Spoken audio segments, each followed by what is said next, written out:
Okay, so shalom, shalom, shalom, Facebook, shalom, YouTube. Um, we have a daily schedule of readings that take place from the Bible. All right, there it is right there. All right, this is the daily Mikra schedule, which means a daily Bible reading schedule. Okay, so what this does, it gives you a daily pace to understand key things inside the Bible, key concepts in the Bible. The first thing that we read is the book of Genesis, all right, chapter 1, because that's the foundation. As it was in the beginning, so shall it be in the end. So the better understanding you have of the beginning, the more knowledge you're going to have to proceed and understand better as you read the rest of the Bible. Kind of thing is about more than 3 feet away from me. It looks like it's right up on me. Um, but anyway, then we go into Deuteronomy chapter 28. Why do we go into Deuteronomy chapter 28? Because the law commands us that when the blessings and the curses come upon us, that we have to read the blessings and the curses. When the blessing and the curses come upon us, we're commanded to read them. So that's why, we need to understand the blessings and the curses in Deuteronomy chapter 28. And I also read from Deuteronomy chapter 32. Why? Because Deuteronomy chapter 32 is what's known as the Song of Moses.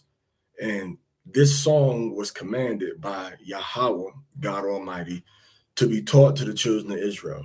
So the children of Israel should be familiar with this song. Now, after that, I want to go into the what they call the Mitzvot or the Mitzvot Torah. All right, the commandments of the Torah. And the reason I want to go into that is because you're supposed to have a basic understanding of the rules and regulations of your people, of the Bible, of the children of Israel, no matter how you look at it. And these things apply, to regular life. So the first place we'll start is going to be in Genesis chapter 1. And we're coming out of the 14th day, but I'm still in that mindset. I haven't shifted over to the 15th day. Today is the 14th day of the lunar month. All right, so I'm going to read from Genesis chapter 1, verse 14. Let me explain it. It says, and Elohim said, let luminaries come into being in the firmament of the sky for illumination of the earth and separate between the day and between the night. And let them be for signs and for seasons and for days and for years. Now, this is talking about the constellation, the 12 constellations that the sun passes through every year. It goes through one of those constellations. And when it goes through all 12 constellations, that's when we have a new yearly cycle or a new Hebrew year, okay, which starts in the first constellation that we call Abib or that we call Nisan. That's what the month is called, okay? It happens in around springtime, and that's why Abib means spring or springing forth, okay? So these are luminaries that divide the day from the night, meaning when you start to see the stars in the sky, you know that daytime is over and that nighttime is upon us. So these are for signs. That's why people call these things zodiac signs. But the zodiac signs are for calendar purpose, not for future or for forecasting purposes. All right. It says for seasons. So these things are in each three constellations are, the sun passes through three of these constellations per major season. All right. But per minor season, the major seasons being hot and cold. So during the hot season, it's in the first constellations, and during the cold season, it goes into the last six constellations. So 1 through 6, and then 7 through 12. For days, as we see earlier, these things are for the the determination of when the day is going to start. Okay, as well as when certain celebrations are going to be starting too. So sign, season, days, and years. So it's the movement of the sun and moon through these 12 constellations that determines when the year starts and when the year ends. Okay. So we have to remember these sciences, this basic astronomy, when we're hearing people say and teach different things, because understanding these fundamentals will cause you to know that the lunar Sabbath is not correct, that the sunrise Sabbath is not correct. It's all here in Genesis. And if you read it carefully, or if you receive instruction carefully, then you can't go wrong. So that's Genesis chapter 1, verse 14. Of course, it's not an exhaustive understanding, but it's enough to give you direction to determine what's right and wrong, and enough to give you a good overview. So now let's go into Deuteronomy chapter 28. And we're going to read verse 27 and 28. Deuteronomy chapter 27, verse 20, Deuteronomy chapter 28, verse 27 and 28. It says, May Yahweh strike you with an Egyptian festering sore in the seats, and with severe itch and scratching, so that you cannot be healed. So part of the curse that came upon the children of Israel was like scabies, scurvies, gonorrhea, chlamydia, sexually transmitted diseases, okay, crabs, all sorts of infectious, itching diseases, because we broke the laws and the commandments that Yahweh gave to us. Okay, verse 28 says, May Yahweh strike you with derangement and blindness and distraction of mind. This is why the so-called health system created something called ADHD when they put it labeled it of our children. That's the distraction of mind. The derangement and blindness is basically going into the mental health crisis that's always been present inside the Black, Latino, and Native American communities. These are things that we know health and statistic wise are true. So these curses were put upon the children of Israel because they broke the commandments and the laws that were given to our people, our ancestors, given to us. When you look at the totality of these curses in Deuteronomy chapter 28, our people fit these descriptions, even though there are exceptions to the rule. When you look at the numbers, in Belize, in Jamaica, in Haiti, in America, in Mexico, and you look at the numbers of other ethnic groups, Chinese, Japanese, Arabs, okay, Europeans, our numbers are kind of different. Our numbers are usually higher. Okay, so these are part of the curses that were put upon the children of Israel. And you can get a full understanding if you read Deuteronomy chapter 28 from verse 1 to verse 68. So now let's go into Deuteronomy chapter 32, which is the Song of Moses. And we're going to read verse 27 and 28. So Deuteronomy chapter 32, verse 27 and 28. It says, Were it not for the wrath of the enemy, so that they might not last long, and so that their adversaries not collaborate, let them not say, Our hand is high. And it was not Yahweh who did all these things. All right. So the Most High said that, let us not say that it wasn't our enemies. And we look at the Most High as if he did something. So the Most High wants us to have clarity of who exactly is bringing this punishment upon us. Yahweh said, again, in Psalm from 26, I said I would disperse them indeed. I will cause their memory to cease from among men, were it not for the wrath of the enemy, so that they may not last long, and so that their adversaries not collaborate.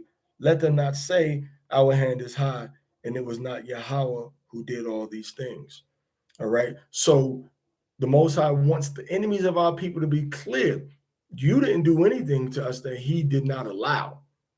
It's because the universal governing powers of time and space allowed the Europeans, the Hamites, the Ishmaelites to collaborate and join together in the Confederacy against us to bring us into captivity, into slavery, into bondage because he let it happen. That's the only reason that we went through the oppressions and the persecutions and the murders and the captivities that we went through. Now, verse 28, for it is a nation that has lost counsel, and there is no understanding in them. Really going into the people that did these things to us. They have no counsel, meaning they have no biblical understanding of wisdom.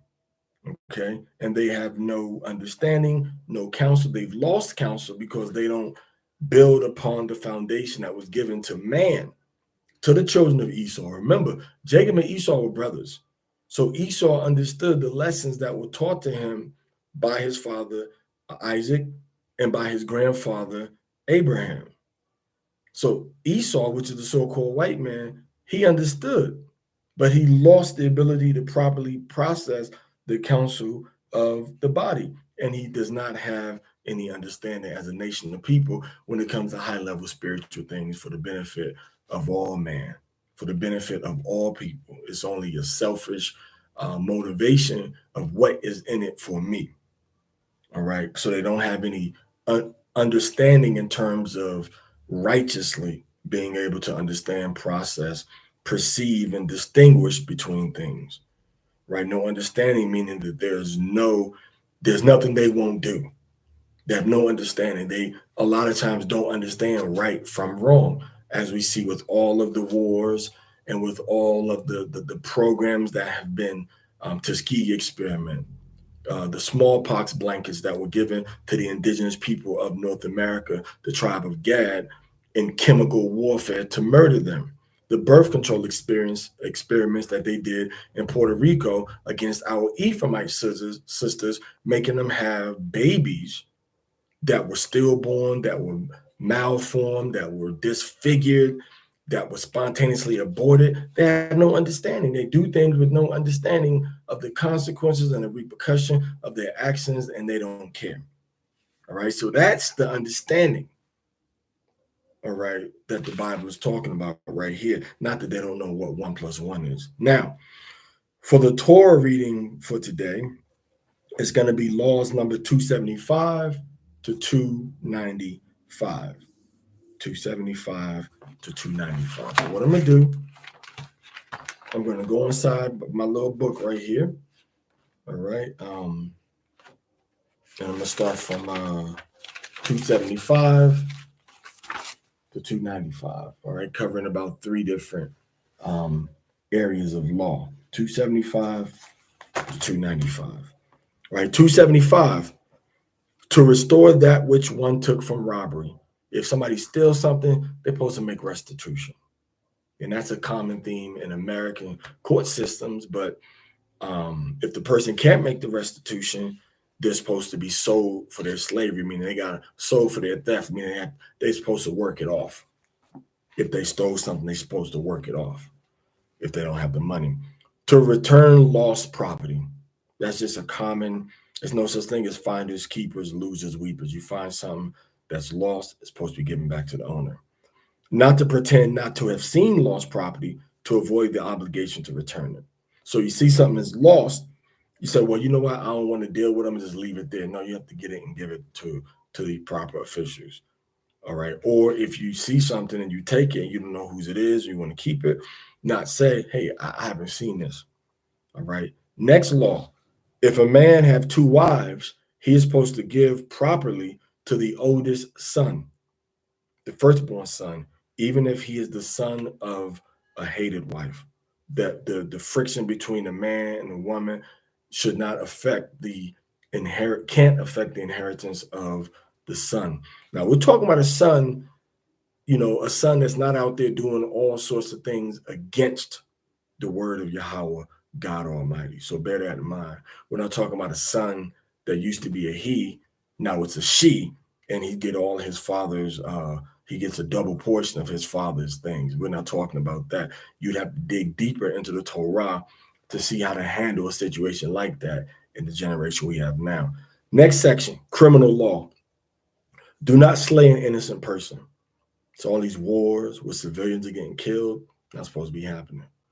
All of these death row people finding out that people that were on death row, the conviction were overturned. What about the people that were already killed? Some of their convictions could have probably been overturned also. All right. Not to kidnap any person of Israel. And don't take a person anywhere against their will. Okay. Not to rob by violence. Well, that's self-explanatory. Not to defraud. Don't go against your own people and try to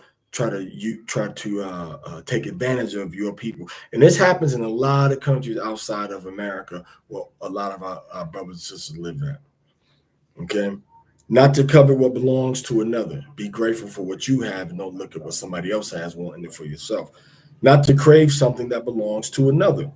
Not to indulge in evil thoughts and sights. Don't look upon things and think about things that are going to induce a desire for you to do evil or just let evil sit and rest in your spirit. All right. Now, punishment and restitution. And we have 11 laws in this section. Okay. It says that the court shall not pass that the court shall pass sentence of death by decapitation with the sword. That the court shall pass sentence of death by strangulation. That the court shall pass sentence of death by burning with fire. These are different offenses that require this type of punishment. All right. To hang the dead body of one who has incurred that penalty. I mean, if somebody's supposed to be hung in our land under our laws, that's what's going to happen to him. That the dead body of an executed criminal should not remain hanging on the tree overnight. This is what the Bible records as people saying about Hamashiach, Joseph of Arimathea. We can't let him stay on a tree overnight. That's a curse to our people. We got to take it off because it's cursed. You know, we have to take it off so that curse, is not brought forward. All right. To inter the executed on the day of the execution. So keep him in custody. To keep him in custody, keep the body, and to bury the body. You have to bury the body of a person that's been executed that same day. You can't let the body sit for 5, 6 more days. Okay.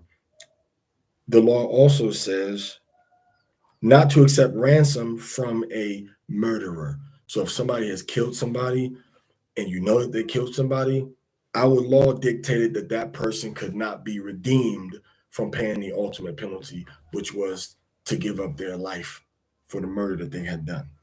All right.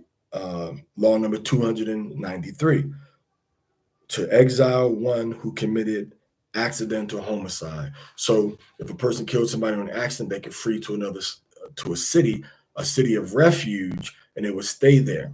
And there were certain laws and regulations surrounding the conditions that will cause them to be able to leave that city of refuge and live freely amongst the general citizenry of the country.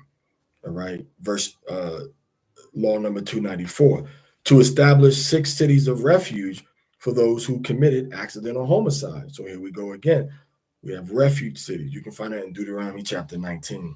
Last law reading right now, not to accept ransom from a person that committed accidental homicide so as to relieve him from exile. And that's what happens in America. You commit accidental homicide, involuntary manslaughter, you people, the person whose family is affected by their death, they're walking around.